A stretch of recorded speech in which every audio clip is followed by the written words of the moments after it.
Welcome back. All right, I'm going to do a list video, but I'm going to do it a little different. I'm not ranking this list. I went through all of the National Hockey League rosters, and the rule for this is simple. The player has to have played in the NHL last year. May have not have been a whole lot of games, but these are 15 players. I'm excited to see how this year goes for them, young players. I'm going to do one on veterans as well, and whether or not they can continue to defy the aging process. But yeah, let's go ahead and talk about 15 players who I'm excited to watch this year. This is one of those positivity videos. No one can get mad at a positivity video, right? We're about to find out. All right, starting off with Anaheim. That's right, I'm going in alphabetical order. Apologies to Winnipeg. Anaheim player, it's got to be Zegras. What's he going to do for an encore? How good can he be? 75 games this past season, 23 goals, 38 assists, 61 points. Zegras absolutely lights out, fantastic, exciting player every time he's on the ice. I look forward to seeing. I would imagine his points total comes up this year. Maybe he'll help keep Anaheim a little more competitive than they might expect. Maybe they're going to be closer to the playoffs than we think. Buffalo. So the reason I'm wearing a Buffalo jersey. Owen Power. Owen Power, and this is the interesting thing about everything that goes on in the NHL and all the excitement with draft and free agency and everything. It's easy to forget that Owen Power came in late in the season, played 8 games, had 2 goals, 1 assist, 3 points. But what's really impressive is he did not look out of place at all. Getting tons of ice time, and he looked like a veteran right out of the gate. If he can do that for a full season this year, Buffalo's going to surprise some people too. I really think some of the have-nots in the NHL are going to start to even things out this year. Then we get down to Carolina, where I found a player that Canes fans are excited about, and I'll go ahead and agree, Seth Jarvis. Jarvis in 68 games, his rookie year, 17 goals, 23 assists, 40 points. Not every superstar player in the NHL comes in scoring a point per game and all kinds of highlight reel moves. Jarvis is a very good player, both ends of the rink, and I'm very impressed with his game, so I'm going to go ahead and say Jarvis, that I think he's going to take a bit of a jump this year. We get down to the defending Stanley Cup champions. I would think that as salary cap woes start to happen, that Alex Newhook gets more ice time. In 71 games this past season, 13 goals, 20 assists, 33 points. He was used sparingly in the playoffs as well. But I think Newhook is ready. I think we'll see this coming season, him getting a little more responsibility, again, a little more ice time. And I like the upside with Alex Newhook. Then we get to Detroit. For Detroit, now you might expect Sider, but I'm going to go with Raymond, and the reason is simple. You look at his points total over the season, 82 games, 23 goals, 34 assists, 57 points. He started off at point per game, and then he hit the wall. It's actually kind of a tradition for players who come over from European leagues or come in from leagues that maybe don't play as many games to hit kind of a wall. An 82-game schedule is tough, and I think that's kind of what happened with Raymond. I think his scoring was impacted by the fact that this is just a brutal schedule. Now, in year 2, he's going to be more prepared for it, physically, emotionally. So I would think that his totals go up. I would think 57 points just the starting block for him, and that his totals will go up. So while Sider, be interesting to see what happens with him, I'm more excited on the side with Raymond there. Edmonton, I think we saw the starting of an excellent defenseman in Evan Boucher this year. In 81 games, 12 goals, 31 assists, 43 points. And again, probably just the start. Bouchard, I would think 50 points for him this year should be minimum. I think he pushed his way into a pretty prominent role, and I don't think he's going to relinquish it. And I don't think there's anybody on the team that's going to take it from him either. Tyson Barrie notwithstanding, I think Bouchard's going to be their offense-driving defenseman this coming season. But again, we'll see, right? Then we get down to Minnesota. For Minnesota, I'm going with a rookie who slid under the radar, Matthew Boldy. Only played 47 games, which is part of it. But boy, did he make an impression in those 47 games. 15 goals, 24 assists, 39 points. Boldy, again, he's legit. He's going to be a very good forward in the league, I think, for a long time to come. And so while they've got Kaprizov, with the cap woes that Minnesota has, they may put Boldy in a more prominent position as a result, and they may have to rely on some guys paid kind of cheaply in order to keep them above water. We get to Montreal. The predictable result is the one for Montreal. It is Cole Caufield. I'm excited to see what happens over a full season with Marty St. Louis behind the bench.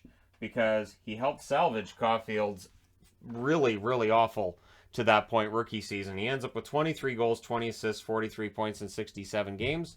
Not the 30-plus goal season we had hoped for, but still a heck of a lot better once Marty St. Louis takes over. And so it really, really improved Caufield's game. I think it improved Suzuki's as well. We'll see if that carries over. From Nashville, another rookie that I think over time we're going to look back on and say, he should have been more prominently thought of with the rookie class. Tanner Geneaux, in 81 games, 24 goals, 17 assists, 41 points. And I would expect more from him. Probably more penalty minutes, too, because sure, why not? Penalty minutes are fun. You score a goal and you go over and elbow somebody to celebrate. It makes sense to me. So I think Geneaux is in for a pretty big year. We'll see. You guys can let me know in the comment section below who you're excited to see of the young players, whether it's a rookie who got his feet wet or somebody who's, 2-3 years into their career. Let me know who you're excited to see this year. For New Jersey, there were a few I could have picked, but honestly, I shouldn't have to put the J there, but I should get used to it because Luke Hughes is going to be part of the team soon as well, and that's Jack Hughes. In 49 games, 26 goals, 30 assists, 56 points. Stay healthy. I think he can score 95 points. I think he can hit 95 points if he can stay healthy and consistent this year. 100, sure, he could. If scoring stays up the way it was this past season, scoring was up pretty high, then Jack Hughes could very well find himself in the 95 to 100 point range. Then we get to the New York Rangers. People get upset about how I say Lafreniere. That's absolutely fine. You can get upset. It's not going to change how I say it. So Lafreniere in 79 games, 19 goals, 12 assists, 31 points. And people are labeling him a bust. Okie dokie, but he almost had 20 goals. And he's getting better. And during the playoffs, you could see some fight back from him. You could see that he was starting to develop into the kind of player that he was envisioned to be when he was drafted. I think Laf's going to prove a lot of people wrong, and I think it starts this season. Then we get down to Seattle. For Seattle, this one should be obvious, too, to anybody who watched my reviews near the end of the year. I'm a huge Matty Beniers fan. In 10 games, he had 3 goals, 6 assists for 9 points. If Shane Wright comes up and plays for Seattle, and if he's ready, and if you can get those two together somehow, Seattle could have themselves a pretty good tandem there. I know tandem's usually used for goaltenders, but in this case, these two together, it could be something. So Matty Beniers looked legit and very good play at both ends of the ice. This wasn't just about the points. This was, he's back checking. He got the puck. He's got a takeaway there. This is really impressive play for a rookie. He did not look out of place at all at the National Hockey League level. Then we get to Toronto.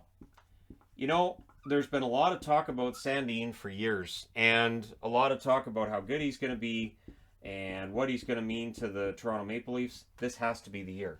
This has to be the year that Sandin gets that real legit shot at every single night, getting to play in really prominent opportunities and show what he's worth. So I would think this has to be the make or break season for Sandin. In the event that he just doesn't get those opportunities or he flubs it, I could see this being a year that Toronto says, well, I guess we'll move on. But we'll see.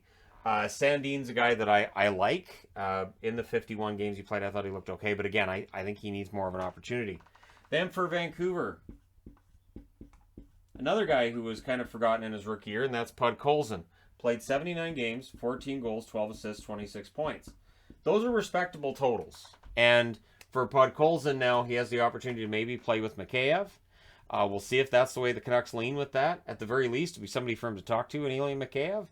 And this Canuck team could score some goals. If podcolson can get up to 20 plus, I think the Canucks will be happy. I don't know that it's going to be a huge improvement from podcolson, but ask Canuck fans, he needs more ice time, and if he gets it, he could surprise some people. Because, again, the year he was drafted, he was seen as maybe being a steal for the Canucks. That could show itself to be true or false as soon as this coming year. And then last but not least, with the Winnipeg Jets, again, a player that I talked about a lot during the season. I'm excited to see him over a full season in the NHL. That's Cole Perfetti.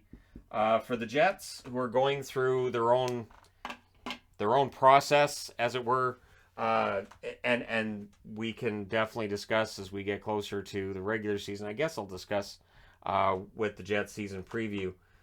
Maybe a bit of a an identity crisis for them. But if Perfetti can come through and play like a number 2 center this coming year, that'd be huge.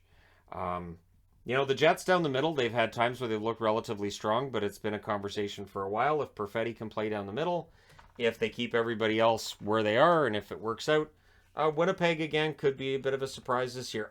I don't understand how they missed the playoffs this past season, but we'll see what happens. So there you go. Let me know your thoughts in the comment section below, as always, including which young player you're excited to watch this year in the NHL. Don't forget to hit like and subscribe if you're browsing right through you just happened upon this video. Thank you guys so much for watching, for all your support. I'll talk to you again soon.